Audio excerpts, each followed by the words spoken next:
Pepper, and I'm here with Doyle. Hello. And Mark Robertson. Hello. And so I wanted to ask you guys, some people are saying that the whole psychedelic scene is going down. That it's not really very lively, not much is happening. What do you guys think of that? Yes, most likely it is going down. I think a lot of festivals are getting less and less people at the shows. Maybe that's got to do with too many shows. Maybe it's got to do with a lot less people into it these days. So, you know, certainly with other things like, you know, just seeing how many people show up for gigs. It's not as much, obviously, as it used to be, and obviously with sales of stuff, it's kind of gone down a little bit as well. So, right, and you would see that from Diablo. Oh, would see that, yeah. But yeah, it seems to be not as many people into it these days. I mean, I think, well, one way of looking at it is maybe it's back to where it was before Facebook. Yes. And all the free advertising and all that, everybody suddenly connecting into Facebook groups brought, and I think following when that all came online, people were, it's much easier to publicise your festival, to put your show on, to invite people, to have discussion groups, to put videos of bands up.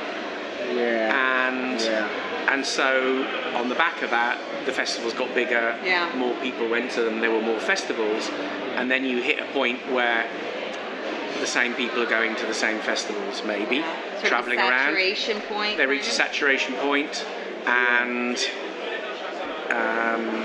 then, you know, they'll make a decision and not go to one or two. And it has a knock-on thing. It has to be a little. I think these days it has to be. You know, which festivals are we going to pick to go to next year? Yes. Okay, so let's go to Psychomania. Let's go to Canada. You know, and let's go to Bedlam. You know, 3 festivals a year for people to stay in hotels and to travel. It's quite a lot of money, you know, and that's kind of like, is that a holiday for people, a real holiday, or is it just like we're going to hang out with some friends? Drink excessively. Yeah, right. You know, maybe hear a band or two. It's not exactly. It's not cheap for people to go to festivals these days, especially because there's so many of them as well. I mean, you know, there's almost one every month, I think. So, are there really so many festivals? So tell me. Yeah, well, now Satanic Stamp is back. Right. You have Earthquake. Right. Still October. Going. Yeah, you have obviously Bedlam twice a year. Right. You have Pineda. You have Psychomania. Right. You have the Wreck and Roll Festival. Where's that? That's in Lumen.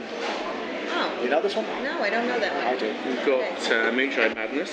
You have Moonshine Madness, obviously. So if we add that up, I think there's a couple of little ones. I mean, I think maybe the ones that had a lasting thing, well, Pineda, because it's got a lot of pluses apart from the music. It's a beach holiday, so what you were saying, it is a holiday. You've got the beach, people can hang around the beach. The whole thing is a pleasurable experience, and you feel you've had a holiday. One of the pluses, I think, for Rockabilly Psychosis in Antwerp is that Antwerp's a nice place to go to. Yes. Yeah, it is. So people did the festival, plus they did a bit of tourism. Right. And the problem that you've got, I mean, Bedlam's got its faithful following. It's probably the hardest core group of people that, if you looked at the people that go to Bedlam, 2 Bedlams a year, there's a hardcore group that will do it. No matter what the bill is. I think Bedlam has got most of the English crowd, because whereas, you know, a lot of them probably, you know, they've got families and kids, they won't really travel to all the European festivals. So Bedlam for them is there to go to twice a year. So, you know, a lot of them probably haven't been to Psychomania or haven't been to Pineda, but they go to Bedlam. That's their go-to. And I'm not knocking Northampton, but, you know, you might not fly in from Spain to spend 2 days in Northampton if it wasn't for a fantastic festival. And that sort of thing. And so I think it's probably the festivals with a plus that are going to be the longest survivors. And then the ones that adapt, as we were talking earlier on, sell the lifestyle, which accidentally Pineda did quite well with the Marcus Way video, Yes. which has a circulation way beyond the people that have been to the festival, and you get to see in 18 minutes what the Pineda lifestyle is, and people will see that from afar and think, I've got to go there. That looks The really sun fun. and the glam, you know. Yes, So. the people, because Well, you it actually is. see, It you is, see the yeah, people, yeah, and if you look at that, 18 minutes or whatever it is, in terms of there are two bands in it. Yeah. It's yeah. really about the Zorchmen. people. It's about the people. It's about the lifestyle, really. You know, Yeah. the colourful of the colourfulness of you know, the tattoos and the haircuts and the lifestyle. So that's kind of a good promo, I think. You know, it's Fashion Billy. Well, yeah, okay, it's fashion Billy, but you know, instead of showing like 10 bands that you can come and see, it's good to show the people. I think because they're the people like really. That's the scene. Yeah. I think these days the scene is the audience. Yeah, absolutely. Because without the audience, we're not going to have anything really. No, and if people are going to come to a festival and spend 2 days in the company of all these people, they want to know where they fit in, what can they do. Yeah. If you've never been to a Psychomania festival, you want to know, what do you do? Yeah. You know, Are these people safe? Do you wreck? Are they safe to join? Do you wreck for 12 hours a day? Right. Or actually no. Well, they're probably the friendliest people. You go to Santi's Beach Bar, you have patatas bravas, beer, dance, and then watch some bands as well. And without any confrontation or any hassle or any sort of. Well, let me ask you another question. I mean, one thing that is often cited is that there really are not a lot of young bands.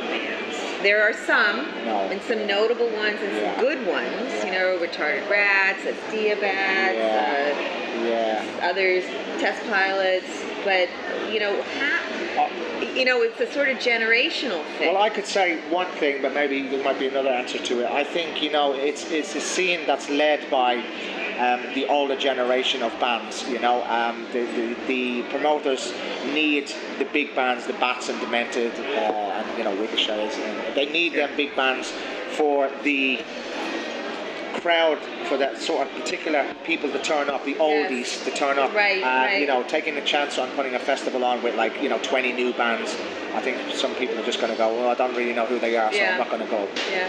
And I think that with all due respect to all those young bands that you mentioned, which are great, what they haven't got is a huge young following that comes with them. Which is because that's a different thing, you see. I mean, if you're going to put a young band on, bring a young band in with their following, absolutely brilliant. Like Psychomania and sponsors. I mean, they have their following, and you book that band, and all their fans are going to come. And with all, and you picked out a few bands, but it's not just a matter of having a band that are under the age of 30 on the bill. It's, can you bring in... Have they got a fan base? That's or true. Actually, are they just playing to the same old geezers that were there anyway? This is why I think about. This is why I think about the kind of if you go to a gig or a festival and you're a young guy, that's like 16, 17, you might feel a bit uncomfortable just having a load of old guys. Well, because basically we are old guys and bands, and it's sort of a scene for you. Yeah, you've got the one or two young bands, which I think probably that's great. You go and see them, and you can relate to the younger bands. But then you got a couple of old guys on stage. Well, is that something that you would do when you were a teenager? Would you go and see some bands and you think, these couple of old guys on stage? Right. Is it something that you would follow? I don't think so. Psychobilly, back in the 80s, of course, that's what we were into. Right. So when we were going to see bands, they were our age. Yeah. I was introduced to Guana, Bats and Ricochets, and they were all at my age. Whereas my dad, was listening to rockabilly and listening to older bands, and it wasn't really for me because it wasn't my age group. But when you had these bands playing that particular style of music, that's what attracts you because they're your age, they're your generation. Right. So it's hard for a younger generation to adapt to come and see an older generation of bands playing on stage. And also, I think there's another thing is that the younger generation. I mean, those of us the oldies that were around that saw our first shows in the Hope and Anchor, and then got our feet stuck in the carpet at Club Foot, are used to seeing a bunch of sweaty blokes on stage bashing a set out. Younger people coming into the music for this time are used to seeing some sort of show and some sort of staging and lighting that is at least a bit professional. And if you look at the festival that we played with the Zorchmen last week, you've got the Cosmic Trip. You have an amazing stage set. The whole room is decorated. The bars are tiki bars. There are posters. There's photographs. There is non-stop things to look at. And when the bands come on, there's a decent PA in there. There's decent equipment. There's a light show. There's a schedule. There's a band on in one room, then a band somewhere else. You get a whole package. You're not just standing around watching some fat ass. Well, and I think this is a really interesting thing about sort of, they call it the digital divide, and maybe that is sort of a concept that we could transfer here. So you've got like older people like us in terms of digital media, right? We didn't grow up with it. We have to learn it. We have a different sort of, take on it. But young people, they're used to lots of stimulation, lots of lights, lots of different things, and so our aesthetic, if you will, and also for music was very tactile and LPs and sweaty and human, and it was about really that social experience. I'm sorry if I sound like a sociologist, but and young people's experience of their world is really it's a little bit different, I think, to now, isn't it? But everything is you can find on YouTube. You can find anything before you even look for a record or a band. You discover it where we had to find it in the shop, and or go to a show. We're not going to go into the past and say, but in my day. No. It's pretty easy for kids to find a band and say, I really like that band. Go and see them. But also you've got. But are there expectations of a rock and roll show different? Our scene has got maybe sort of three things, inadvertently got three things that are suddenly incredibly hip outside our scene. And one of those is vinyl. Right. And the second of those is tattoos. Right. And the third of those is what you would call vintage. Right. So actually our image is incredibly strong. Yes. And what Marcus had caught on that video, Pineda, was the image. And it is actually very strong, but we don't make anything of it. In fact, it's a normal you sell way the of life, festival with a list of bands, and therefore you attract the people that know those bands, but you don't go outside it. And so maybe it's what we should be selling as much as the list of bands on the festival is the lifestyle aspect. Come here because you're going to get all this sort of stuff, but then in a way you've got to ramp your game up so that when people come through the door they don't get a Club Foot 30 years later.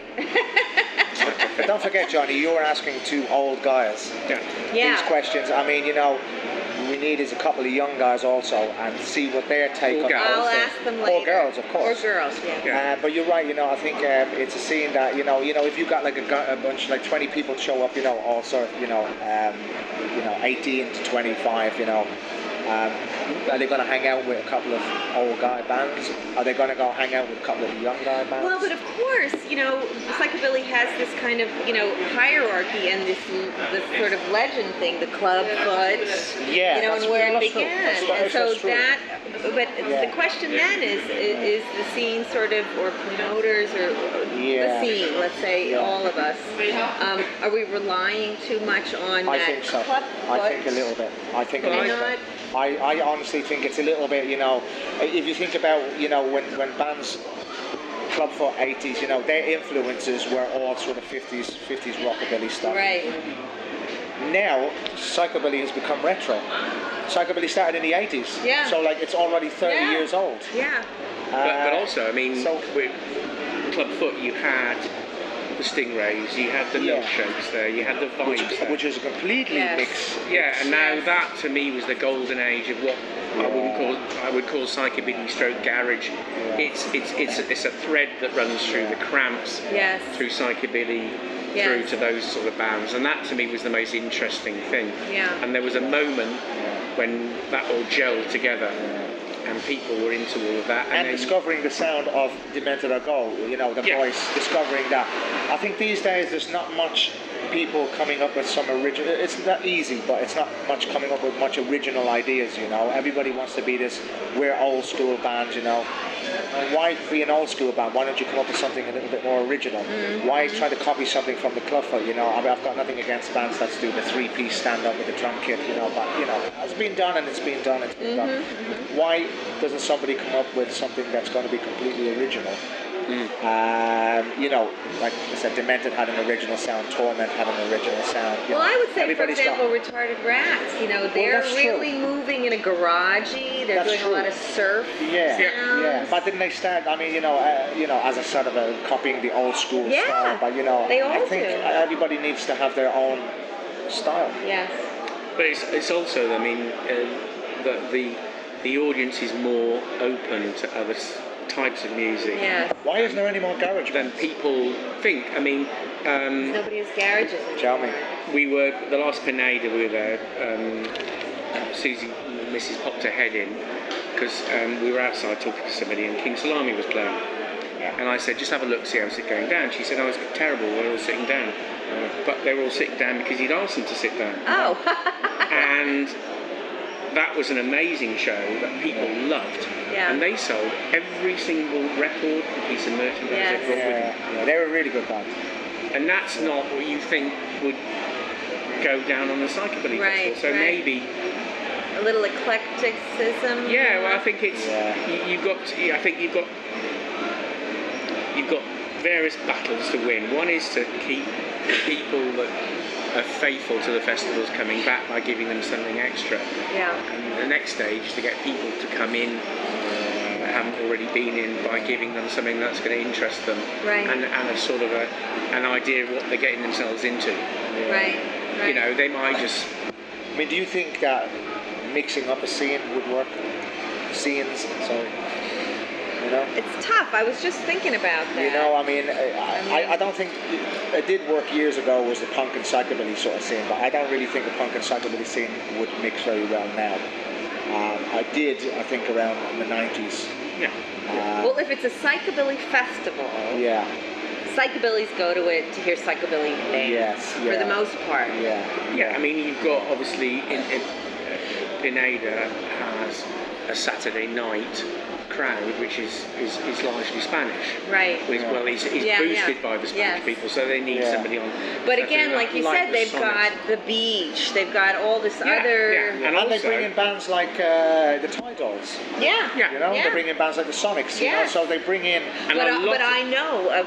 Don't let me interrupt you. But when I was at Pineda when the Sonics played, and one of my psychobilly friends, British guy, I've known him a long time, he goes to a lot of the festivals, he's probably here tonight. I said, oh yeah, the Sonics. And he said, and I said, what do you mean? You're not going to see the Sonics? And he said, no, it's not psychobilly. There's a psychobilly festival, it's not psychobilly. Yeah, but I mean, then, you know, who covered Strychnine? The Cramps, Rockabilly Psychosis, Garage Disease. Cramps is probably one of his favourite bands. Maybe And the Cramps aren't really psychobilly. No, they aren't. Rockabilly Psychosis. Do you like the Cramps? I just was like, what? A Rockabilly Psychosis and the Garage Disease, which is a lot of people's classic combination, has got Psycho on it. Yes. By the Sonics. Yeah, so, you don't have to convince me. Yeah, I know, but I mean, then. Yeah. Well, that can be a problem. But I think there is that attitude among a lot of There'll always be a Lutheran element. I was going to say you're right, because a lot of festivals with sometimes low attendance has got is people thinking that but that's not all psychobilly bands, and that's not all sort of original psychobilly Well, bands. it's possible to put a festival with 30 people coming to it with a absolutely 100%. Well, maybe lineup of psychobilly bands. Maybe the thing is, you know, that it's other kinds of music festivals that draw in psychobilly bands. But has her psychobilly got a good name or a bad name? I don't know. It's a good question. Well, Well, I mean, yeah. I mean, didn't H&M or you know, Sears and Roebuck or something just like do a big fashion thing about it? And I don't know about you, but where I live in Berlin, if I don't wear my glasses, I can't see so clearly. I'm old. But you know, I'll see. Yes, I do. Oh, okay. But I'll see, you know, somebody a little bit down the street and think, oh, that guy's a psychobilly, or that girl's a psychobilly. But he's and then just I a come a little, milkman. well, yeah, or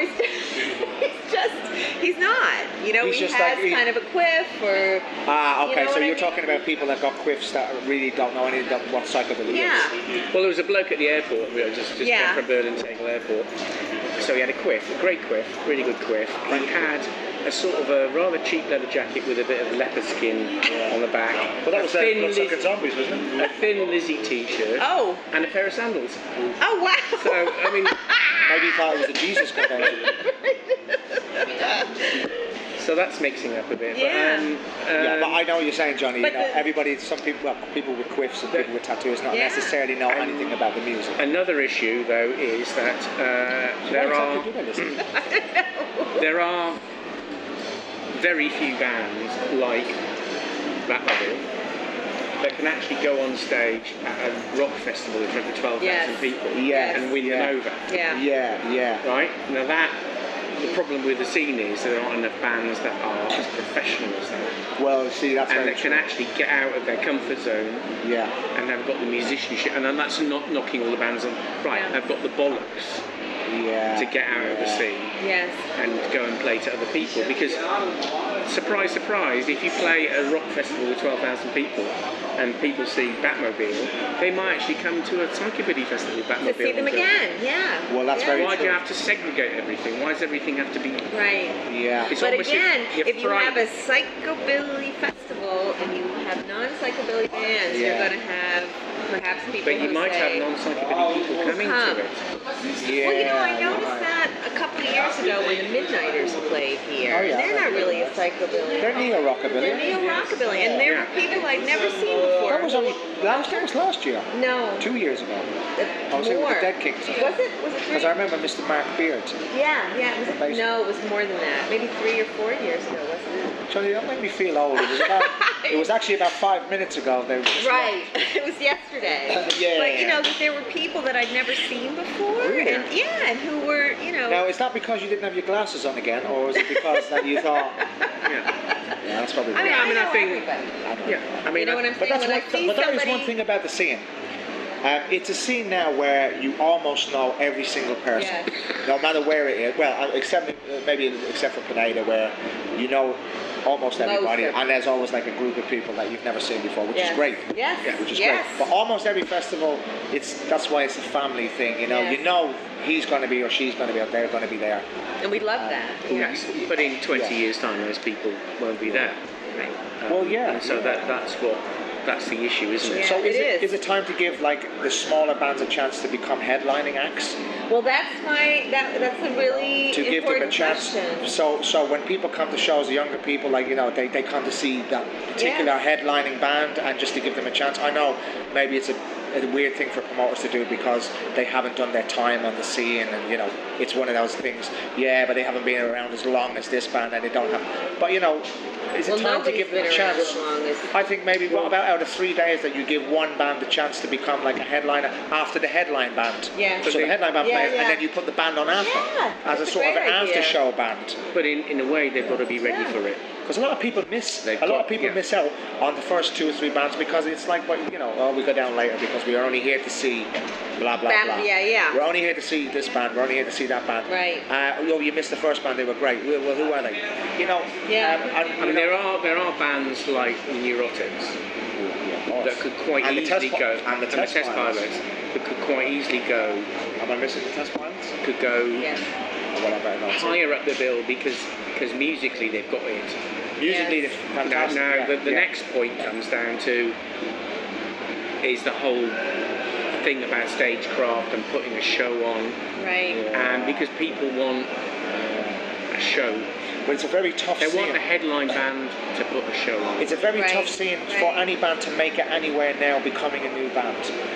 it's a lot of competition. Do you know what I Yes, mean? If you yes. become a new band, what's the chances that you're probably going to headline in about 4 or 5 years? Probably not at all. Not at all. You know, so it's not really. In 10 years' time, you take your pick. You can headline anywhere. Yeah, there won't be- But it's not the old really. ones will have It's gone. not really a Right, goal. It's they'll not be really dead. a goal. Do you know what I mean? When you think, right, let's start a band. Okay, so I think in about 2, 3 years we're going to be in this part of the bill, and I think in 5, 6 years we're going to be. It's not really going to happen, is it? It's a bit sad for bands these days. Well, I mean, Unless it they took a go off in lot a different longer with direction. Psycho. It took a lot longer with Psycho, but they headlined- That really Norma hit gave them the some chance. nerve. Yes. It's got to be the Norma right gave them the band. chance. The right band will catapult up the bill Yes.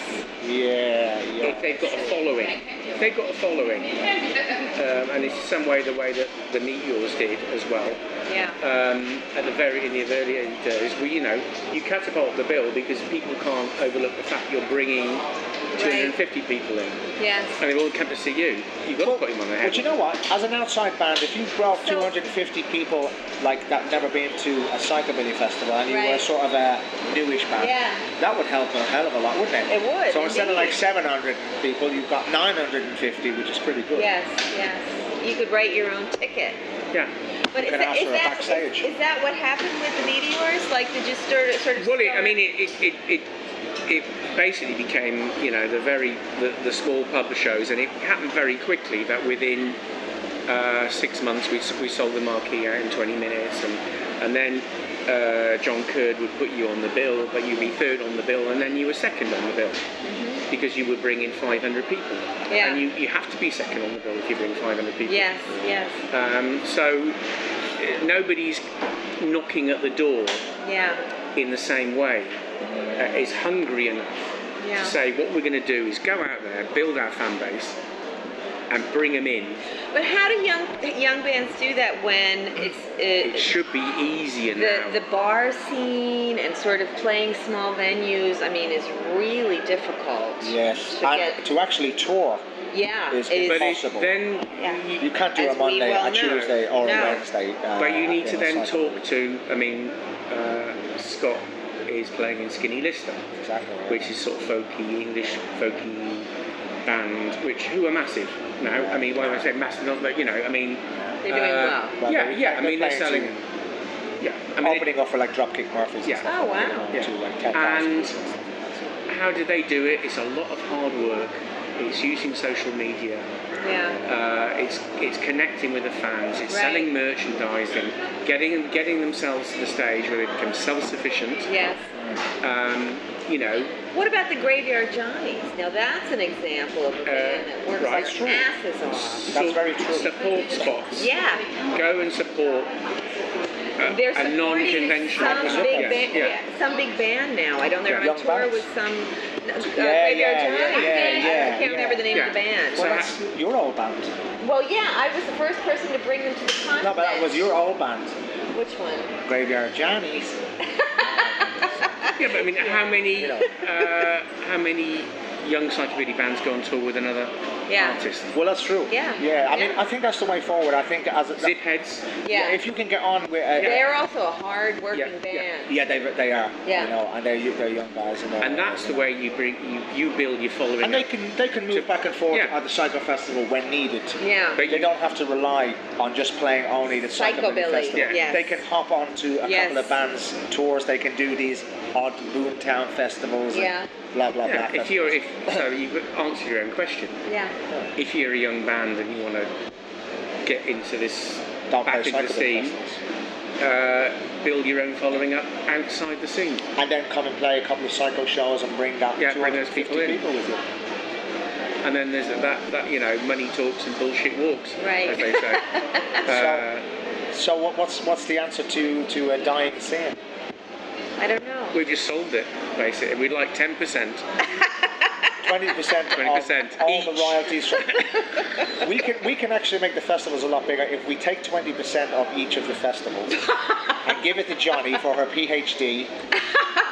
We do a Tom Parker deal, which is 50% plus expenses. Which That's the Tom Parker Yeah. deal. is, yeah. But I think there isn't really, an answer yet. No. I think, you just support the scene as much as possible. Yes. There is a lot of festivals, and it's a lot hard on the wallets of people to go to every single festival. People now are deciding which ones we're going to next year, 2018. And you only get so much free time in a year too, right? Well, you don't get that much vacation. It's expensive, man. It's an expensive thing, and besides, in between that, people collecting records and people collecting merchandise and supporting stuff. Yes. It's very hard to, to spend £400 or £500 a weekend going to, from England to Germany or from somewhere to somewhere, and booking a hotel for 2 nights and flights. It's not easy on the pocket to do that. Unless you're going to get something which you can get elsewhere. Yeah. And I think... because you can wait, and you can see all the bands at a big festival. Or Bedlam. Rockabilly Psychosis, several times, that lineup hit the nail on the head. And it was exactly the right place at the right time. And it had this thing, Antwerp, easy, Eurostar from the UK. So tick, tick, tick, tick. What is the answer then? To do less festivals? To do fewer festivals? Do fewer? Well, also the thing about a lot of in England as well is there's a lot of shows, and I'm talking about individual bands. There are like in pubs and small venues. We had a couple of months ago. It's getting ridiculous because there's like 3 or 4 shows on the same night. Oh. And almost some of the shows are like in walking distance from each other. Oh wow. And that's like a bit stupid. So it was a little sort of a group thing for promoters to sort of say, look, we're having a gig this night. Is anybody else? Yeah. Okay. But to have a festival like with 4 or 5 psychobilly bands, and then have another one half hour away, and then you have to decide between this festival, that festival, or the Zip Heads, or the Deltas, or... Oh, yeah. It's a little bit stupid, man. Yeah. And then you have the festivals. Yes. Yes. So, I think... And then you've got the timing of the festivals. Too many shows are starting to kill off saving up from people. Pineda, and then they can't necessarily afford It's starting to kill off a lot of shows by... It's great that bands are getting out and gigging. Yeah, I think that's great, but... it's starving a lot of people. Not starving, it's making a lot of people. You were saying, why didn't you come and see us last night? Well, you played last week. Yeah, but we played this week. Yeah, but I'm going to see you next week at fucking But you guys know there's nothing better than going to some down and dirty, small little bar and seeing a really hot band play their asses but not off. every week. No, but not every week. So, but we don't want only festivals. We also, but I don't even know. I love the little shows. I love little shows. Yeah. I think they're great. And I decided this year with the Slingers that we're not going to do any shows. Oh, really? We did one show which was for a birthday party, and we do another show, one show for the Record Law Festival for Andreas, and that's it. We don't do any shows this year because we did almost every fucking festival last year, and I just said, I don't want to do any more shows to be that festival, that band that everybody sees every year. Again. Yes. So I said, no, we don't do anything. Okay, so what about we'll talk later with Urine and Urine should be here. Urine should be here. Urine should be here. and Scott, we'll do an interview with the Zorchmen? Yeah, we'll do that later. But So we but you guys don't play a lot. As a Zorchmen? Yeah. As Toronto Zorchmen? No, we don't. And it's deliberate. Yeah. Well, firstly, these guys put the first album out in however many years. Yeah, many years. 20 and they have been playing everywhere.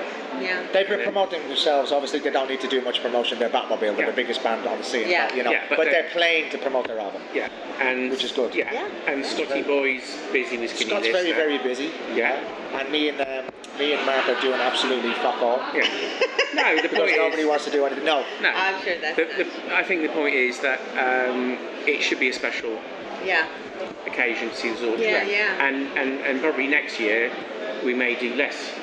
We may do less, but we just may play somewhere else. What we may do is we may do something not psychobilly festivals, because it was a kind of a test for us to do the Cosmic Trip, which was that kind of garage psychedelic festival. Yeah. And we're not a psychobilly band, we play a couple of each other's songs, but we have like about 12 original songs already recorded. ready to release, but the problem is, you know, everybody's a little busy doing this, that and the other, so to put the final parts on the album takes a little bit longer than what we expected. The album was actually supposed to be out last week, or the 4-track thingy, blah blah blah, was supposed to be out last week. So we have a little bit of something to bring, a little bit of something to bring. But Scott then ended up in Japan, and then he had a tour in America, so he could do his bass parts, you know. I would have done it obviously better than Scott, but we were going to wait for Scott to. We're going to wait for Scott to. Yeah, no, I think it's worthwhile taking our time to do. And what's the rush? And it's a good album. Yeah, it's a good album. I can't wait to hear what's good about it is, you know, because a lot of people, when you have a front man from a band doing a project, like, you know, if you have like the Dead Kings, it's going to sound a little mad scene. If you're going to have like Sparky and the Dead Billies, it's going to sound a little bit. You know, Jerome's got his voice, but it doesn't actually sound very Batmobile-ish at all. It's, you know, it's got a little bit of garage in there. It's got a lot of rock and roll. Can't wait to hear you guys rock and roll, which is good, you know, and Feel Good. Dr. Feelgood, you know, we threw in a few influences, so we waited to do it a bit more rock and roll because we want to do something that will get us on other festivals besides Psychomania festivals. Yeah, and so we're not, you know, we're obviously just young kids. We've got loads of time on the hands to wait for the big break. No, the thing is to get a good album out, and Mr. Doyle is obviously very busy with his projects as well. Get a good album out, and then not just go back and do the festivals that we did last year. We'll try do something different. Because it keeps us interested. Something big, you know. I mean, if we can get Scumbash or something like a little bit more interesting, that's going to have a rock and roll band, not book as a psycho band. That also might help. You know, I mean, I think the Cosmic Trip for us last week was a good move. I think a lot of people, actually everybody, loved it. You know, and they see us as a 4-piece with double bass, and they don't really see us as a psychobilly band. But you know, they might like that look and think, oh, well, you know, we might go and see bands like this. Who Jerome is in Batmobile? Who's this band? You know, let's go. I mean, there were about. Listen to. I think there were. Friday night there were about 800 in. And which is pretty good. Of those people, probably less than 10%. Less than 10% knew what bands we were in. It was a surprise for a lot of people. You know, people kind of went, "Whoa, you know, what's this?"